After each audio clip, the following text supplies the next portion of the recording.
Welcome to Forte Catholic. This is your host, Taylor Schroll. There are no tornadoes today as we record. We're all very happy about this fact. The only tornado seems to be the one that took over Father Anthony's hair this morning. Father Anthony, what's going on, buddy? Nothing much. I just woke up from a nap. That's why my hair's all messy. I'm sticking with the tornado theory. I don't Okay. I think the people are going to trust me a little bit more than they trust you. I think I've earned that. What do you think? Oh, I don't think that's true at all. But I like and I'm pleased that you think that, because it's good that you have that kind of confidence. Well, I was going to say that you had changed my mind, but then it would take away that compliment that you had. So, I was going to try to be nice to you, and now you've entrapped me. Thank you for that. I appreciate that. What a great way to start the show. Yeah. Thank you for saluting me silently. That was fantastic. Just great radio. Speaking of great radio, today I'm going to describe to you a cartoon that I read this weekend. It's going to be great. I'm excited. I'm excited to see how you make it entertaining, Taylor. I make everything entertaining, including things that shouldn't be. Let's list off things that shouldn't be entertaining. One after the other. Rapid fire. Are you ready? No, but go anyway. Okay, things that should not be entertaining. Childbirth, go. Death. Memento mori. Mass. Death. Are you just going to say death over and over again? Yeah, that's what I was going to do for the bit. Do you think that'd be funny or no? No, we should try again. Okay. Okay, I'll start. Death. Oh, no. No, I don't know what to say. I've prepared you well for this. Speaking of preparing you well, I didn't prepare you at all for this. So we're gonna get a real test. I've done this with you before, so it's nothing new. But the first question should be fairly easy. A few weeks ago, we celebrated Easter Sunday. That was its name. And then the next week, we celebrated Second Sunday in the octave, Easter? You're not wrong. But that's not... Oh, you're thinking about Divine Mercy Sunday. We did Divine Mercy Sunday. That is what I'm thinking. And so was the entire rest of the people listening, except for the priest. But it's weird, though, because you weren't wrong. Right. So I don't know how to make fun of you, so I'm just going to laugh and move on. Is that okay with you? Death. Yes, I am correct, but unhelpful. Earlier, you described my show as loud and obnoxious, and you just described your priesthood. Not wrong. What did you say? Not wrong, but not helpful. Fantastic. Thank you very much. Oh man, we love each other here at Forte Catholic. You know that what they said in the scriptures, right? You've read the scriptures. Yeah, once or twice. Yeah. So. All of them once or twice, or you've read parts of it once or twice? Probably all of them, at least twice. Have you read the whole Bible? I did at least one time read through the whole Bible, yes. Okay, here's what I did. I read all through the New Testament because I was a good little boy, and then I went through the Old Testament, and I got all the way through until I had 7 books left, which ironically enough isn't the 7 books that are just in the Catholic Bible. It was just the last 7 in the Old Testament. And I just gave up. And that was years ago. And I've never finished that project. It would take me 45 minutes to finish. And I just never did. Would say reading straight through the Bible is highly overrated. You know what else? We should just list things off that are overrated. Okay. I'll start. Death. My homilies. Thaddeus as himself and not playing Rocco. Are we still doing this? Yes. Forte Catholic. No, I think the show's highly underrated, to be fair. Okay. To be honest. What other things are overrated? Easy. Game of Thrones. Go away. Okay, so this past Sunday we celebrated the final battle, but we also celebrated what Sunday? Good Shepherd Sunday. I'm very surprised you didn't say the 4th Sunday of Easter. Well, now I know where you're going. Now where your mind's at now. I'm ready. I'm very proud of you. So went to Mass, and there were a couple of notes from the Mass that I wanted to share. One in particular. I got one thing out of Mass. That's good. That's one more than I usually get. Better than 0 things. Yeah. So I want to share one of those. But first, in this first segment, I want to share this cartoon that absolutely wrecked my life. But before we get to that, this is what I have done to you before that I didn't prep you for today. You gave how many times did you give a homily this Sunday? 0 times. Are you serious? I'm dead serious. I was on vacation and I got back to the rectory and I said a private mass and I did not preach to myself, shockingly. As much as I like my own voice, I did not preach a homily just to myself and to the angels. But it would make sense for you to preach just for yourself because you're the only person that you listen to. That's also true. So, yes, I get that it's surprising, but that is what happened. So this ruins the whole bit because I was going to ask you to give your homily from this Sunday. Like, I've asked you to do it before. I don't even remember what the readings were. I read them through once just as I celebrated Mass by myself. I don't know what the readings were, and we both went. That's how fantastic of Catholics we are. Oh, man. This is what happens when you try to entrap a priest into remembering his homily, and then you realize in the middle of a radio show that he didn't give one. Mm-hmm. You want to talk about the cartoon? Yeah, let's talk about the cartoon. You want to list off things that are overrated? I'm just kidding. Okay, so cartoon. I'm just scrolling through the old Instagram, that thing that you don't do. I don't do that. Which I'm proud of because you would just, it's the one place I'm beating you in life. Yeah. The only place you chose not to put up a fight is the only place that I'm winning. Yes. That and video games, by the way, which let's get into this before even we get to the cartoon. Right. And for those of you who think that I'm just leaving this cartoon as something to keep you here, you're absolutely right. So, Father Anthony, I didn't know until about, 35 days into Lent that you gave up video games for Lent. Yeah, I didn't give them up per se, all video games, but I definitely stopped playing online and played very few video games at all. So wait, essentially for Lent, you gave up me. You gave up spending time with me on the internet. That's what you did? Sometimes you have to give up that which you cherish the most in order to get closer to what you really should cherish the most, which is Jesus. So maybe I did that. Maybe that was my reasoning. What's great is like I wasn't even thinking about you. I just stopped playing video games. That's all it was. I never like it when like the internet breaks up, but the fact that the internet just broke up as we were recording this, as you were just lying to me, is the most beautiful thing that's ever happened in the show's history. Thanks, internet.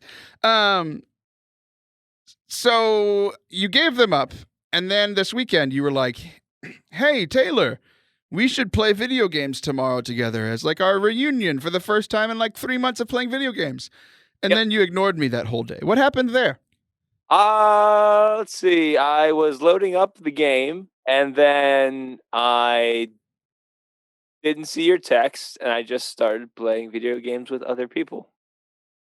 Wow. That's even worse than I imagined. Yeah. Yikes. When I say it out loud, I feel a little bit bad. I mean, I know that, like, you have said multiple times you can't hear my confession, like, over the radio. But, like, I think, tell me the theology on a priest apologizing over radio. Is that allowed? Yeah, I'm allowed to. Yeah, you can apologize to someone over the radio. I mean, apologies are good. There's not going to be any sacramental grace. But did I apologize to you? I just said I felt bad. I haven't yet apologized to you. No, that's why I'm asking.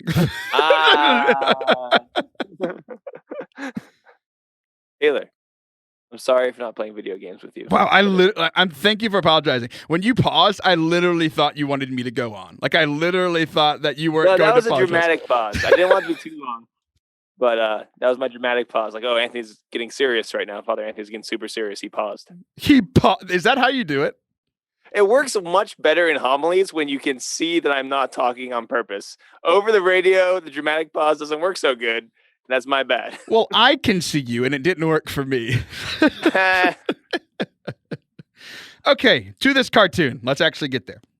Scrolling through the old Instagram, I think this is the same day that you abandoned me.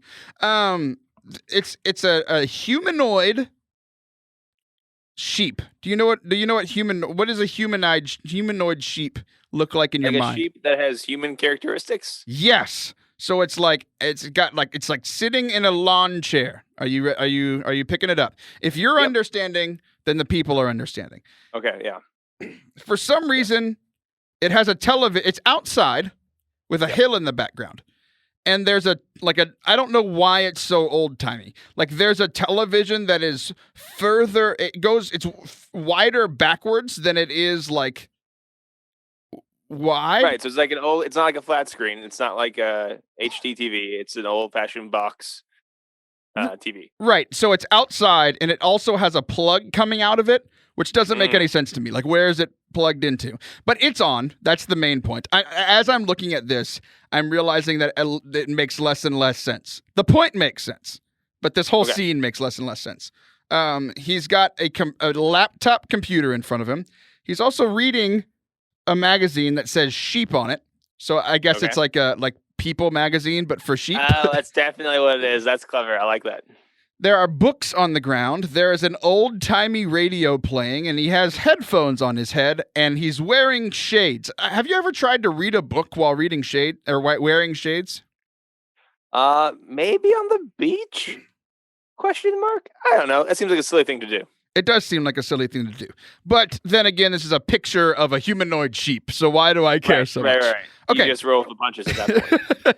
So the main point of this is he's got the TV blaring. He's got like even stuff coming out of his laptop. The radio is blaring. He's got headphones on, which again, I don't understand why he would have all four of these things going on at the same time. But the point is it's very loud. And there's a thought bubble above his head. And it says, bah. And that's the comic. Wow. I'm just kidding. That's not what it says. It says... Oh, my goodness. Your face was... What is... Okay, go ahead. What he actually says is, I wonder why I don't hear from the shepherd anymore. And up on the hill, there's a shepherd like holding I guess it's called a crozier for Catholics. Is that actually a shepherding term? Probably, I don't know. So the big crozier? Yeah, it looks like a large pepper, like the pepper candy cane, but just not made out of candy. It's made out of wood.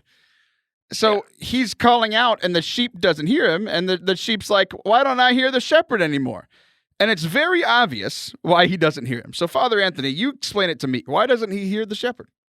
Because he has so many distractions. He's got the TV, the books, the radio. He spent all that time bringing stuff outside and camping or whatever heck he's doing. He had to figure out how to hook up a TV to the outside and still get reception. All these things are distractions. This wrecked me. It absolutely wrecked me. Because for the last few weeks, like prayer's been an interesting kind of thing. Because prayer was not very good during Lent. I've been pretty public about that. But like since Lent, like my commitment to prayer has actually been pretty good. Like better than it's been in quite some time.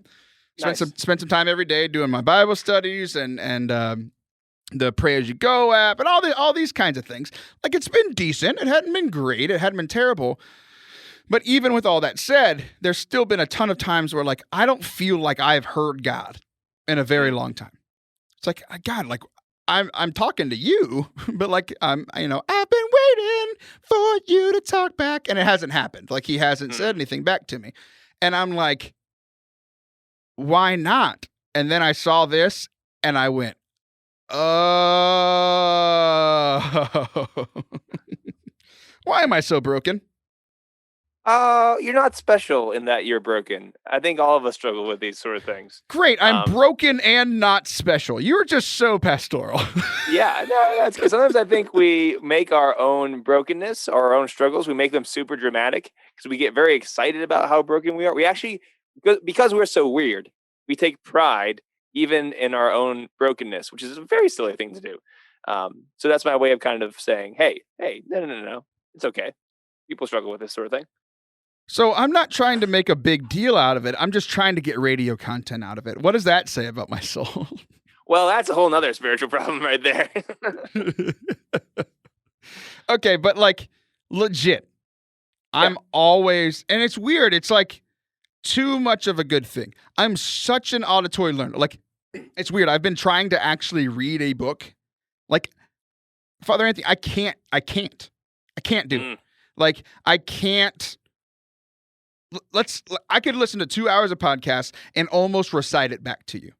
I read 2 paragraphs of a book and I have to read it 10 more times to understand what it was saying. Like I'm just such an auditory learner that, and I have this love for knowledge. I have this love to grow in my knowledge of faith, my knowledge of the world, my knowledge, like, and then like, just like entertaining things, like my knowledge of story, my knowledge of like all this stuff that I'm super interested in. And like that love has driven it too far to where, like, example, I will be editing podcasts. I edit my podcast. I edit the Ministry Leaders Anonymous podcast.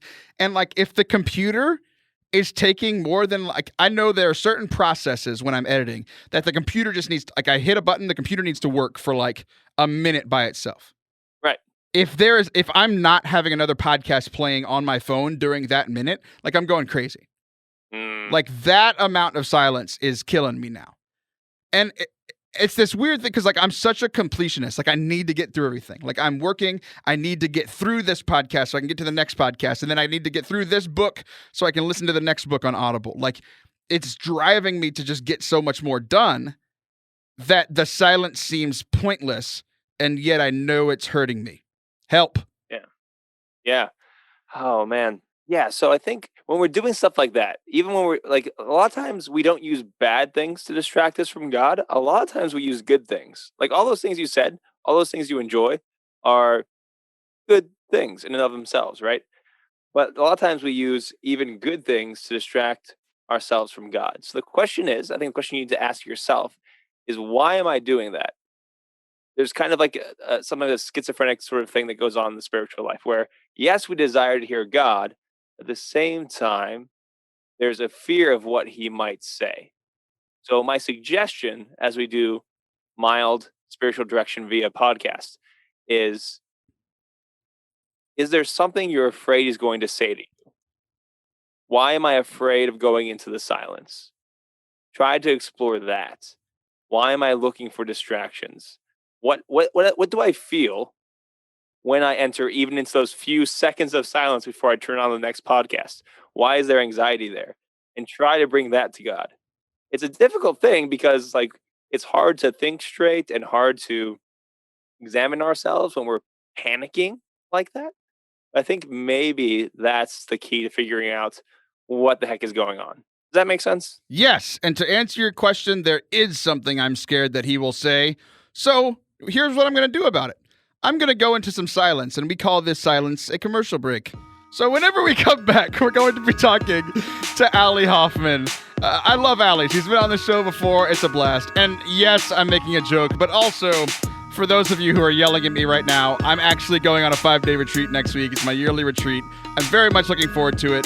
And I hope God will talk to me then, because I'll finally have my ears open.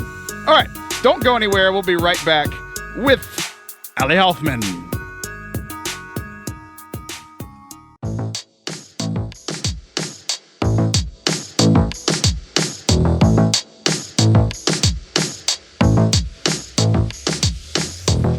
Welcome back to Forte Catholic. I am still your host, Taylor Schroll. Father Anthony has been plotting to take over for many, many moons, and he has not yet.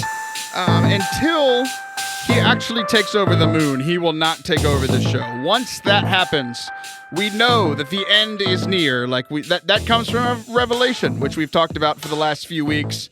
So anyway, that's an introduction for Allie Hoffman. Hey, Allie. Allie, just so you know, background on what Taylor said. I also want to correct Taylor. I'm not going to take over the moon. I'm going to blow up the moon. You can only blow it up legally if it is your property. So you need to first own it and then blow it up. That is not how blowing stuff up usually works in the world. A lot of times you blow stuff up that's not your property. That's how wars work as well. Wait, you're the priest from Twitter. I've heard of this. Someone brought up the blowing up of the moon, and I was like, what? And that was the extent of the conversation. But, oh my gosh, so great to meet you over this. Sometimes I tweet about Jesus as well. It's not just about the moon. You know, that's where we mix things, you know, like creative endeavors and like personal life and Jesus. That's great. That's awesome. It's great to meet you. It's great to be here, Taylor. I love Happy to be here. I love that, like, our intro of you, like, you're like, we all know you as this super creative person from Oodles of Doodles, and you're like, so curious, but yet your intro story was, I heard there was a priest that wanted to blow up the moon, and I went, oh, and moved on with my life. Not curious at all. Yeah, no, that makes sense. I'm not surprised by anything nowadays. So, you know what? Have you guys already talked about this? Your desire to blow up the moon and like delved into that, like dived in, like really? Oh yeah, we had like a whole segment about it. We had a whole show about it, and like what absolutely drives Father Anthony crazy is that is the single most downloaded episode in Forte Catholic history. Like people are like, what? It makes him so mad because like the reason we all love Father Anthony is because he's silly and amazing, and then he's also a good Catholic priest. Like he is all of those things at once. Yet no one seems to care about the good priest part. They only care about the silly part. Hold on. Yeah. So the fact that like he is now more famous for wanting to blow up the moon than literally anything he's done in his priesthood drives him crazy. So the fact that you brought it up is awesome. God is punishing me for my many sins. This is how he does it. This is how he does it. This is your mark. This is your legacy. Mm-hmm. And what he means by that is being on this show. That's what he means by that. My many sins are my many appearances. That's your legacy, being on Taylor's show. So most people need to go to monthly confession. Father Anthony does his monthly episode of What's a Catholic. Wait. And you're welcome here. I love it. This is a great question. Do you go to confession more or on this show more? Actually, it's about the same. I go to confession once a month. Okay, proud of you. Allie, what about you? This is your second appearance. You came on around this time last year. Do you come on this show more or go to confession more? Since it has been a month, I have gone to confession more or has been a year. I've been to confession more than on the show. I can proudly say that. So you're a very big sinner, is what you're saying. Sure. I'm going this Thursday, so I mean, I don't know what that means, but yeah. What it means, I mean, I don't know. I'm not brilliant. I've never been great with like prophecies, but I think when you say that you're going to confession on Thursday, it means that on Thursday you're going to go to the Sacrament of Reconciliation, which most people colloquially call confession. Is that prophecy? That's exactly what that is. I did it. That's just re-describing what she said. Yeah. But using different words. What do you know, priest? That's exactly what I'm doing, though. You nailed it. Speaking of things that you're doing, you do quite a bit of things. You go on people's podcasts. That's about it. No, I'm just kidding. You do this. Well, that alone is enough. That's a lot of things. So. You've been on the show before. You mentioned Oodles of Doodles. We didn't really get into it, but like for the 10 people that have ever been on the internet that don't know what Oodles of Doodles is, what is it? The Oodles of Doodles is an Instagram page that I started 4 years ago, where the whole idea was just to get better at hand lettering, and I wanted something to hold me accountable. And so it started as a New Year's resolution, and I just like to make scripture beautiful. Like physically beautiful as the words are. So it started as a New Year's resolution, and now 4 years later, it's a little ministry. So yeah, I do hand lettering. I do catechism quotes, Bible quotes, saint quotes, funny things. I just like to make things beautiful, creative process. So everything comes from my prayer life. So whatever I'm reading about or praying about, whatever, I usually doodle it and hand letter it, and then I share it in just a reflection, something that's hitting me. And it's grown into ministry. It's pretty cool. Everywhere. So I have like 8 follow-up questions, but first of all, the controversial one. You said that you like to make scripture beautiful. Like, what was wrong with scripture before you started working with it? Physically beautiful. So as beautiful as the words are in a Bible, I like to make them look as beautiful as the words are on a piece of paper. So like they're just I mean, if you read the Psalms right now, I'm reading through the Psalms, and they're gorgeous. Like how it words and like human emotions, what people are going through, it's beautiful. And so I like to represent that just in a physical way, like as a physical reminder. One thing, talking about that, I doodled the Litany of Humility, which is so hard. Like it's hard to read, but I figure if I make it look physically beautiful, that I'm going to desire to pray more. And doing that, really like looking at the words and what the Litany of Humility actually is. It's like completely changed my prayer life, my prayer game, everything. So not that I'm adding to scripture, just making it for me physically beautiful. And so I have a question because I'm scrolling through your Instagram page, and you said you want to make like the text more beautiful by doing it, but yet none of the text that you've rewritten, none of it looks like papyrus, and none of it looks like Comic Sans. And what are you trying to do? You say you want to make it beautiful, but I see nothing that looks like those Father two Anthony. Yes. Thank you. First of all, I don't type it, so my hand naturally does not do papyrus. But also, speaking of papyrus, I'm a fan of the underdog. Why do people hate papyrus? I'm with you. I'm totally with you. Why is that a thing? Is that just a thing that we just banded around and we said, yeah, take that, papyrus, get out of my life? Why do people? It was Nicholas Sharapa. It was Nicholas Sharapa that started this whole thing. It wasn't just him. Is that your brother? But David Calavita, I know he hates papyrus. Yeah. And I was like, why? Because it's used so often, or it's used because it looks like Jesus's font, so it's just used too often, or to look like what Jesus would have used. I would just like an papyrus is the Nickelback of fonts. David Calavita, I know that this is my show, but I just want you to know that when you got thrown under the bus, there was nothing I could do about it. I couldn't do anything. Thrown under the bus. I just know he's super passionate about this. He hates, because I was a graphic designer. He hates papyrus. Now Nicholas Sharapa, Forte Catholic, does throw him under a bus. I'll take that. Oh yeah, good. No, that's good. Sorry, is that your brother? Sorry, it's my brother. Yes. You're loved. So I don't write and type in papyrus or Comic Sans. Now Comic Sans I can get behind. It just looks flish. It looks jokey, kitty. I legit got an email in Comic Sans today. Legitimately got an email. Okay, without revealing who the person was, how old was the person who sent it to you? They've been in ministry for 40 years. Okay, well, there you go. That's all that needs to know. Cool. Yep. The best part about it was the subject of the email. I can't. How can I do this without giving away the person? The subject of the email said, "Welcome to this city," which is a city that I'm going to. And the first line of the email said a city about 2,500 miles from there. So I was very confused. They were like, "Hey, we should get to know each other. Email me about you. It's someone I'm going to be working with in ministry this summer." And I was just my first email, instead of introducing myself, was, I'm not going there. I'm going to this other place. I just wanted to make sure you're talking to the right person. Yes, bye. And all of it was in Comic Sans. Every piece of it, yes. Nice. You know what? Stuck true to themselves. They said, we're going all the way. I got to respect that. Okay. So, Allie, you and I, we kind of know each other, but we don't know each other super in depth. So what I want you to do is, I want you to guess the 3 things in life that I am the worst at. Go. Okay. Writing in Comic Sans, you're really bad at that. You just don't even do that. Yes. For sure. 2, growing hair on here. Father Anthony's helping you. I don't like this at all. This all of a sudden became the mutiny we talked about at the top of the segment. Oh, cool. Relevant. Okay, I'm relevant. And 3, wearing not t-shirts. Thank you. So are you bad at that? I don't know. You know what you're bad at is sentences. I'm so sorry if you are.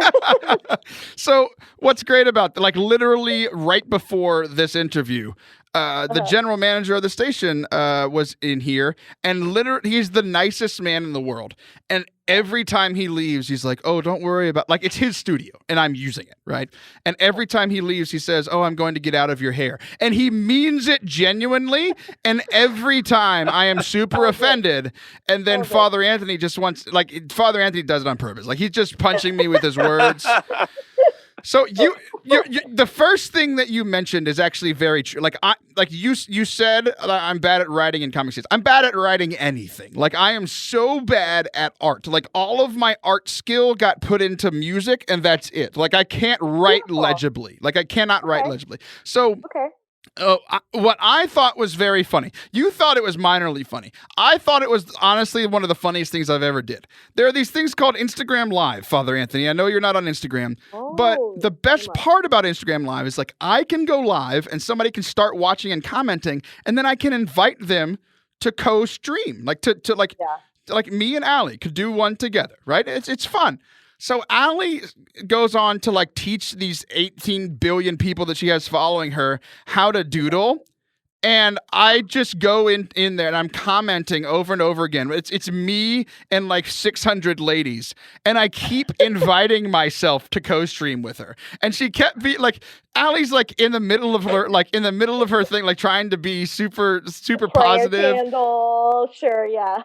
And I'm just bashing that button of like, I want to join. If you want to come, we could do a segment on let's teach a man how to do this. Because I do predominantly, I think there's like 91% of my followers are women. I would love to tap into that. You know what? Let's get Taylor on here.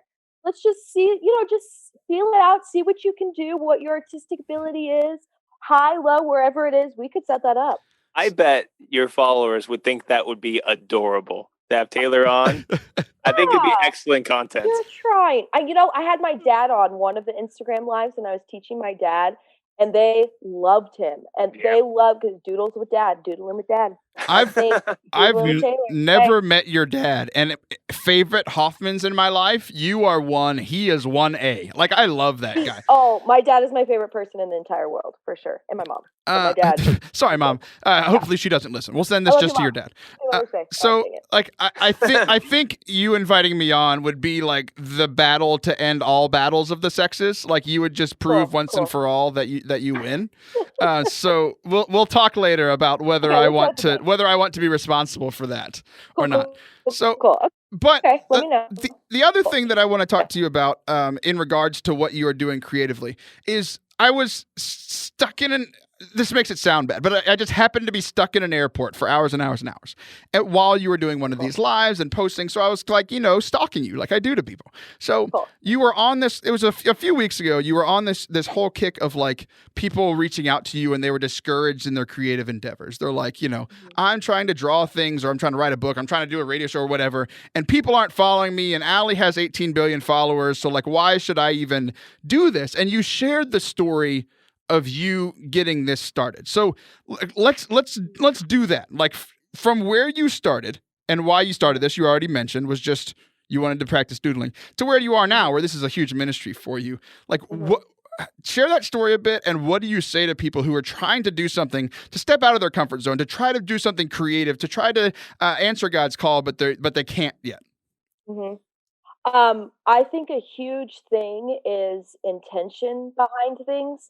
Because I've met people who say the words, how do you get a big following? How do you, grow your social media? How do you get more followers or more likes, more comments, whatever? I'm like, if you're in it for that, like I could share you tips and stuff. But like for me, what this came about was just hand lettering out of my prayer.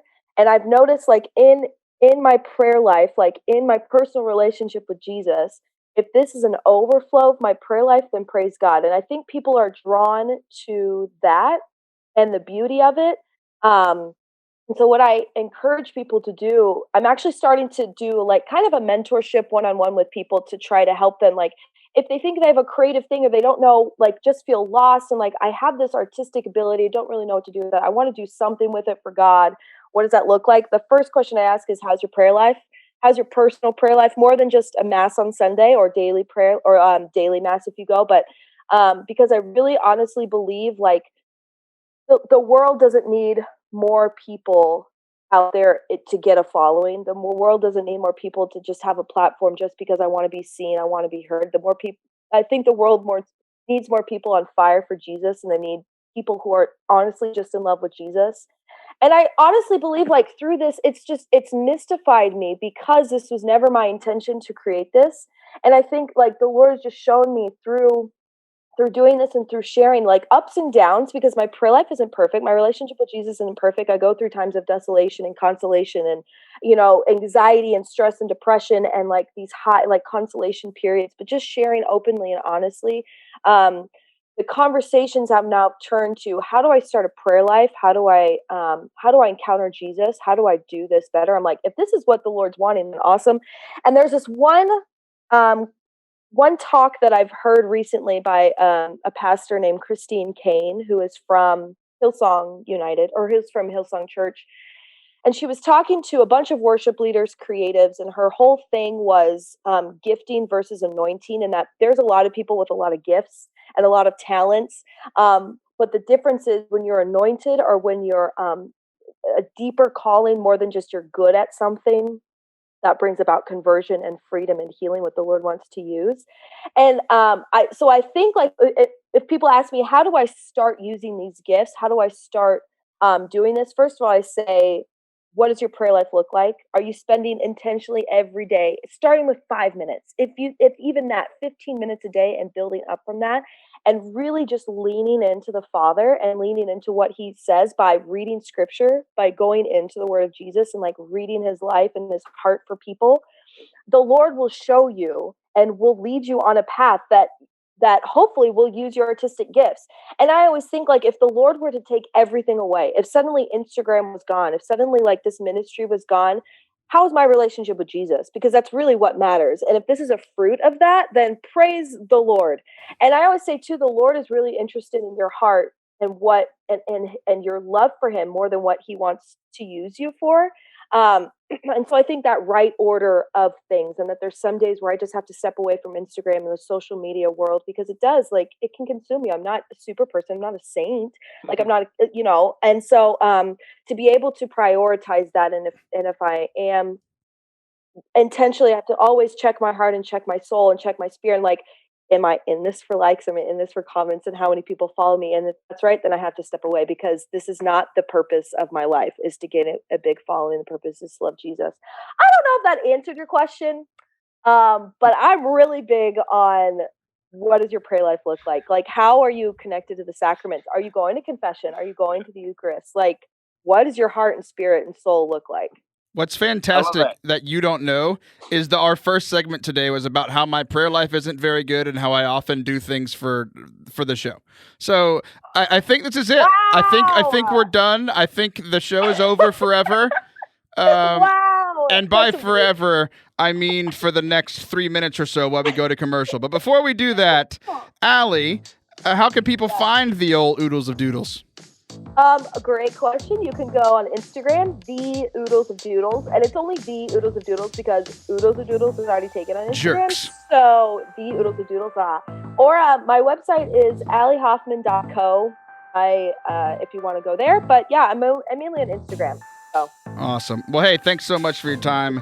We love it. And guys, Father Anthony and I will be right back to talk about dogs barking at us. Don't go anywhere.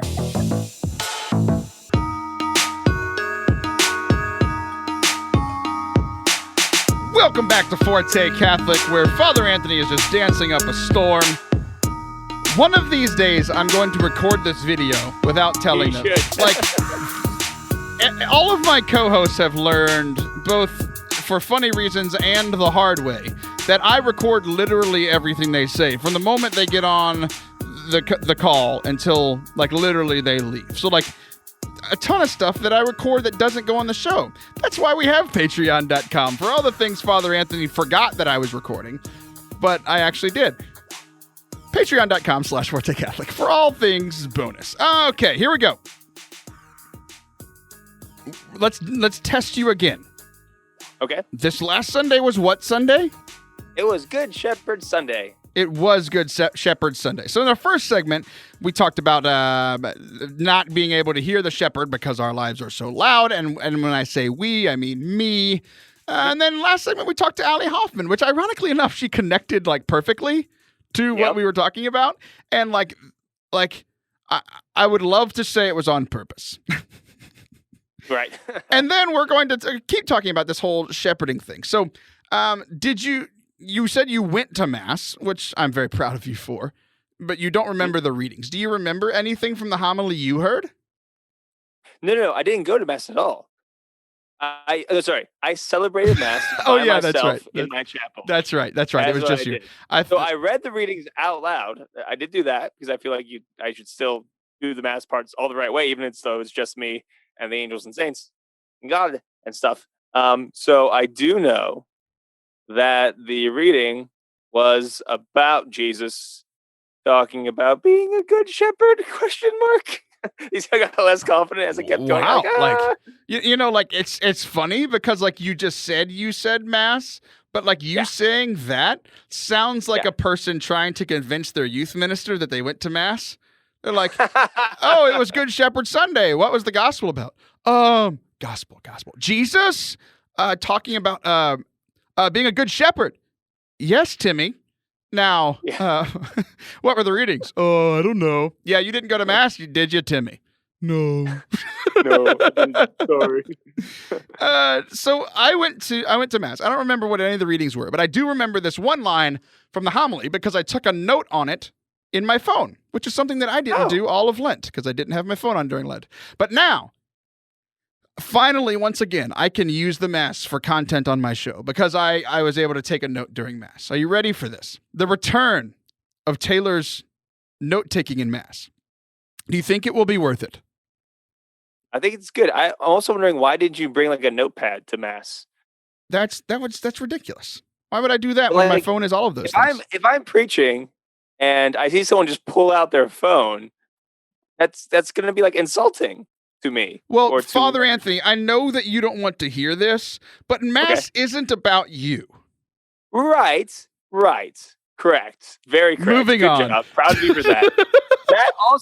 That's not an excuse to be rude, though, right? No, it's not rude. It's not rude. We're in a modern society where people pull out their phones in meetings and masses and everything. People follow along on the readings on their phone all the time. Are you saying that things are okay because a lot of people do it? Because I feel like that's not a great moral argument. Absolutely. Okay, double down. Yeah, I like it.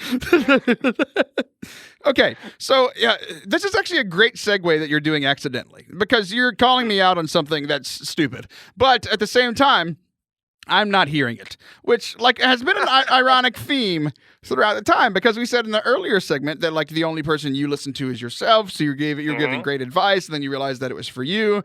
So the note that I took that you want to yell at me about is actually fantastic. So leave me alone. Okay. So part of shepherding is they have sheepdogs. Have you've heard of this? Yes. You know how I know that you've heard of this is you kind of look like a sheepdog with that haircut. Oh yeah. So if you don't know what Father Anthony looks like, go search Father Anthony Sharapa. That is SITDOWN, Father Sharapa. So whenever you do that, you'll be able to see him and see that he looks like a sheepdog. So what's the job of a sheepdog in the shepherding world? I think like two things: to kind of help herd the sheep, but I think also to keep away other predators and such, I assume. I haven't been shepherding in a long time, and by a long time I mean ever. But that's what I would assume sheepdogs are used for. Okay, so in perfect fashion for this conversation, I heard the second thing you said, but not the first. What was the first thing you said? The first thing was to help shepherd them, because I've seen like YouTube videos of them like running around, making sure the sheep don't get out of the herd or the pack. A flock of sheep. So the sheep don't get out of the school of sheep. They do that, and then they. I like how you don't know what a group of sheep is called, so you called them all terms for groups. the pack, the herd, the school of fish, the conglomeration of sheep. The conglomeration of sheep. I figured. I mean, one of those has to be right? I think you're right, but how beautiful would it be if literally everything you said was wrong? That would be great. I think I'm probably wrong because I think it's flock of sheep, which we all actually know. It just like left my brain for some reason. I have that effect on people. So he was talking about how the first part of what you said, that there are these dogs that are like scary to the sheep. They bark at them and they're like, but it's all ultimately for the sheep's good because it is better for the sheep if they're in a pack and if they are protected, like you said, by the dog and by the shepherd. So if they wander off, it's not safe for them. So the dog comes by, he's like, and he's growling at him and getting them back and kind of chomping at him a little bit to get them back into the flock. And essentially the priest asks, like, who is that dog for you? This is why I made this joke earlier. It was a deeply embedded joke into your brain. Like, who are the people that bark at you and who are the ones you actually listen to? Go. Oh, interesting. So the people, I mean, So the idea of the sheepdog barking is that people are barking at you kind of with a loving purpose, right? They're trying to keep you on track. There's a lot of people who just like yell at me all the time, but they're mean, and I don't want to listen to them. So the Me. people who actually care about me. Me. Well, it's half and half with you. Sometimes you do call me out, and it's a good thing. Sometimes you're just messing with me, which is also a good thing, but different. Okay. I think uh, probably my close friends, because they're the ones who know me well enough to know when I'm kind of BSing or if I'm kind of not focused in my ministry or something like that, and they'll just like call me out on it, which is a good thing. So I've got a good group of like inner circle of friends who do that for me. Well, that's very good of you. I have Instagram feeds where I get cartoons that ruin my life. That's who I listen to. Ah, good. I mean, to each their own. I mean, no, but like our staff at Ablaze Ministries, like we keep each other accountable, but like especially like my boss, like he keeps me accountable for work stuff and for prayer stuff. And I think like weirdly enough, like the reason that I don't listen to a lot of people, or it seems like I don't listen to a lot of people, is that like I am honestly my own worst critic. Like most of the time when people are telling me things, it is not new information to me. It is not like, hey, you need to be praying more. I know. But it's the people who like, so the dogs are like, they can't talk, right? But in our analogy, like these people can talk. It's not people just calling out. It's the exhortation. It's the encouragement, depending on the situation. Like, I know these things. I know when my prayer life's not going well. I know when I'm not, pulling my weight at work. Like, we all know these things.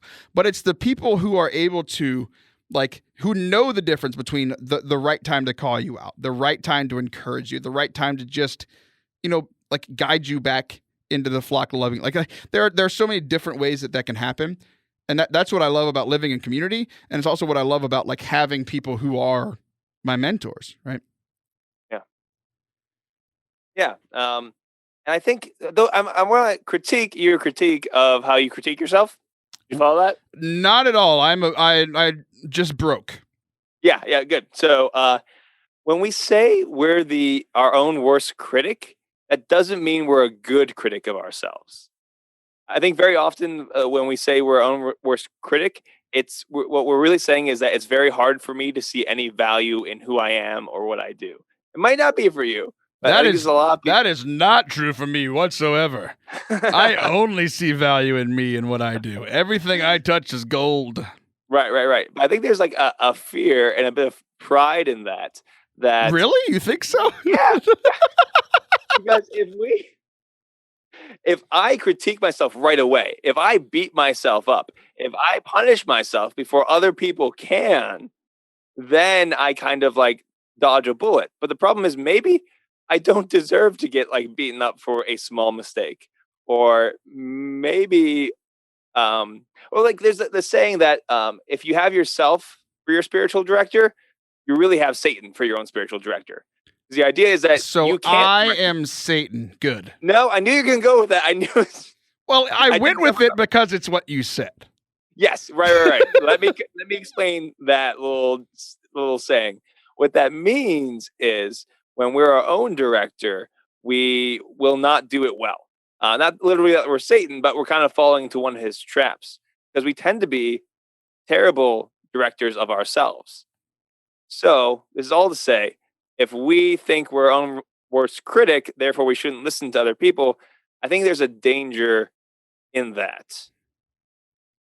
So that makes sense. So it would be a great thing if I had a community of people that I worked with that kept me accountable and a boss that did that for me. Like, that's what you're saying? Yes, that would be better. Oh, well, you know what? I have that. That's fantastic. Hey! So this last thing that I want to talk about, this is not brought up this Sunday, but literally every time I think about Jesus as the shepherd, I think of this. Like, what's the picture in your head whenever you hear Jesus is the good shepherd? I kind of see Jesus in some robes holding that shepherd's staff, the crozier, and he's just kind of standing there being good. everyone else pictures the famous picture of Jesus with a sheep over his shoulders. So okay, I can see that. Sure. I don't know. I don't know how you could just look at a person holding a stick and be like, "Good." I mean, that's what my brain does. I don't know. I'm glad when you just like met me on the internet the first time, you weren't like bad and then just moved on with your life. That's fantastic. So here's the crazy thing, and we're gonna close with this. And it's one of those things that like I'm glad we're closing with it because we're not gonna be able to give the full answer. It's just something that I've had to sit with for a while. That like literally a shepherding term or a shepherding technique. If a sheep kept wandering and kept wandering and kept wandering. So like, they'd wander a little bit and the dogs would bring them back. But literally, like we have the story of like the one sheep leaving the 99. There is like, if he kept leaving, what the actual shepherd would do is break the legs of that sheep. Put that sheep over his shoulders and carry that sheep around. So literally that sheep was with the shepherd for every moment until the sheep recovered. And then from then on, he was so dependent on the shepherd that he never left again.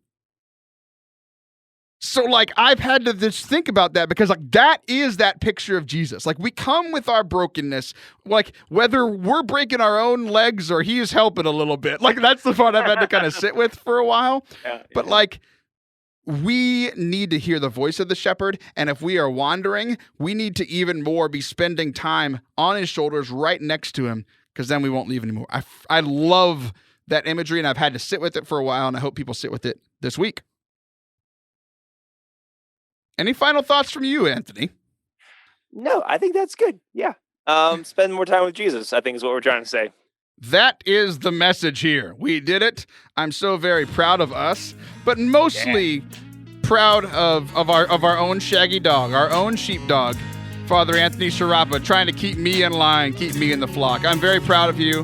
The people are proud of you. The people love you, and they tolerate me. All right, everybody. This has been another episode of Forte Catholic. I am Taylor Schroll. Follow us on the internet. We're there. Go to fortecatholic.com. Father Anthony on the old Twitter sphere. I'll be back next week. See ya!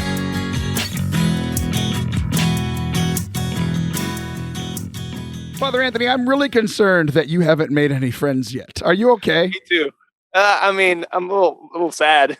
Well, I can't help you there, but I can help the other people. Join a community of just the most amazing people in the world over at patreon.com/Forte. I think it's Forte. Do you know? I don't know.